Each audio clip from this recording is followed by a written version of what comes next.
Assalamualaikum warahmatullahi wabarakatuh. Apa kabar penerus bangsa yang solih dan solehah? Mari berdoa. Rabbi zidni ilman warzuqni fahmah.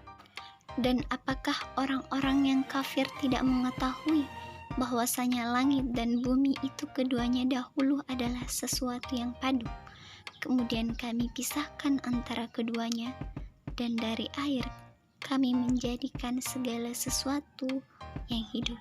Maka mengapa mereka tiada juga yang beriman? Quran Surah Al-Anbiya ayat 30. Apa hubungan antara ayat yang tadi kita bacakan dengan pembahasan hari ini? Dan kenapa garam bisa berbentuk kristal? Jawabannya simak terus sahabat IHCS. Insya Allah hari ini kita belajar mengenai pemisahan campuran. Nah, adapun tujuan belajar, yang pertama untuk mengetahui apa yang dimaksud pemisahan campuran dalam pengaplikasian kehidupan sehari-hari. Dua, untuk memudahkan kita memahami berbagai proses pemisahan campuran. Campuran adalah penggabungan dua atau lebih zat murni, di mana dalam penggabungan ini zat-zat tersebut mempertahankan identitasnya masing-masing. Secara fisika, baik campuran heterogen maupun homogen dapat dibuat dan kemudian dipisahkan kembali menjadi komponen-komponen murninya tanpa mengubah identitas dari setiap komponen. Yang pertama kita bahas tentang filtrasi atau penyaringan. Proses ini merupakan metode pemisahan yang digunakan untuk memisahkan cairan dan padatan yang tidak larut dengan menggunakan penyaring atau filter berdasarkan perbedaan ukuran partikel. Seperti apa itu? Untuk mengetahuinya, kita siapkan beberapa bahan yang diperlukan, yaitu kertas filter, corong, dan gelas penampung. Nah, ini dia bentuknya, teman-teman bisa bedain ya. Pertama-tama, kertas filter dilipat menjadi setengahnya, seperti ini. Kemudian dilipat lagi menjadi seperempatnya. Kemudian kertas dibuka, lalu tempatkan kertas pada corong dan tuangkan campuran dalam gelas penampung melalui corong seperti ini. Nah, dari sini apa yang dapat kamu amati? Perhatikan. Pada gambar ini terdapat lapisan penyaring ya, memisahkan antara keduanya. Penyaring memiliki lubang-lubang yang berukuran lebih kecil daripada partikel zat padat dan lebih besar dari partikel fluida, sehingga memungkinkannya menahan partikel zat padat, tetapi meloloskan partikel fluida. Nah, perhatikan, partikel padat ini disebut sebagai residu. Nah, kemudian air bekas saringan tersebut disebut filtrat. Jadi, pada akhirnya kita dapatkan komponen penyusun campuran secara terpisah, yaitu residu dan filtrat. Kita lanjut, proses yang kedua yaitu distilasi atau penyulingan.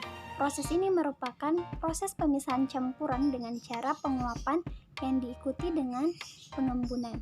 Seperti apa itu? Secara umum, peralatan distilasi sederhana terdiri dari bunsen, boiler, kondensor, wadah penampung distilasi. Kondensor dilengkapi dengan lubang masuk air pendingin pada bagian bawah dan lubang keluar air pendingin pada bagian atas. Keduanya berfungsi untuk menghasilkan sirkulasi air pendingin di dalam kondensor sehingga suhu kondensor tetap terjaga pada suhu lebih rendah daripada uap air.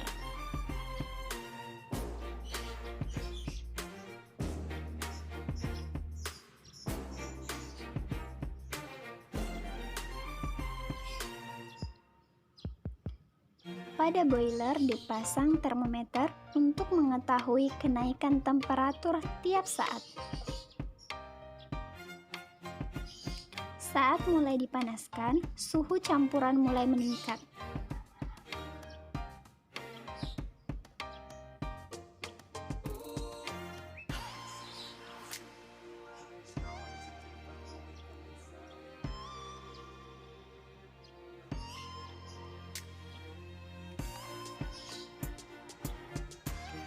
Zat yang memiliki titik didih lebih rendah menguap terlebih dahulu.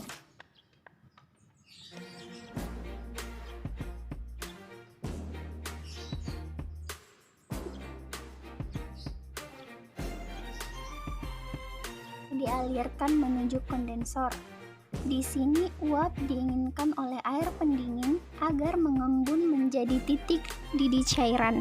Karena mempunyai kemampuan menyerap panas lebih besar dibandingkan dengan udara, air digunakan sebagai medium pendingin sehingga uap lebih mengembun.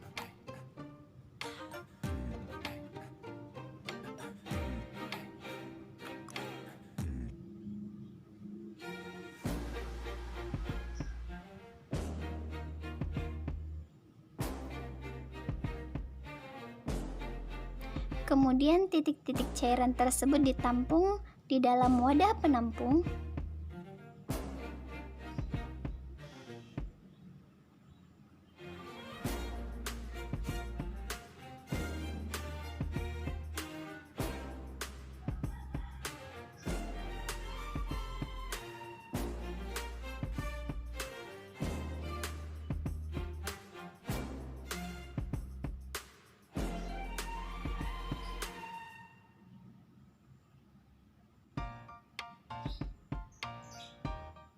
Apabila pemanasan terus dilakukan sampai seluruh air laut dalam boiler menguap, maka akan didapatkan dua komponen larutan yang benar-benar terpisah satu sama lain, yaitu garam dan air murni.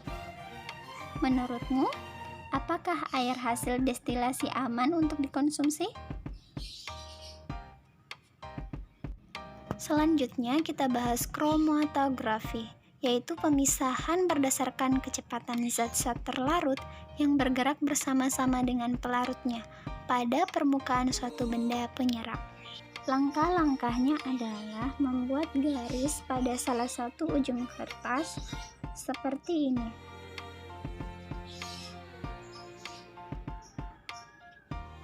Kemudian meneteskan zat yang akan diuji pada garis. Garis ini ditetapkan sebagai garis acuan.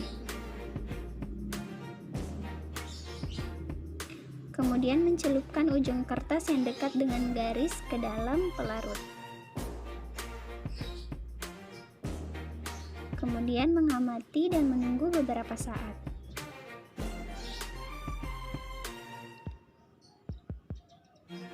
Angkat. Kemudian mengukur jarak antara batas pelarut dan noda terhadap garis.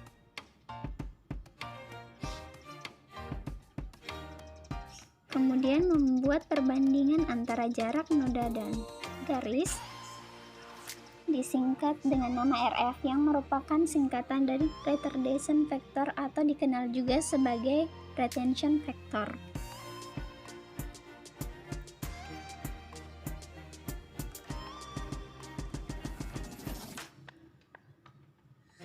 Nilai RF bukan merupakan konstanta fisika. Nilai ini bergantung pada beberapa faktor, yaitu jenis kertas, ketebalan kertas, jenis pelarut, suhu, dan banyaknya tetesan. Catatan, sahabat IHCS, beberapa prinsip pemisahan campuran tersebut didasarkan pada perbedaan sifat-sifat fisis zat penyusunnya.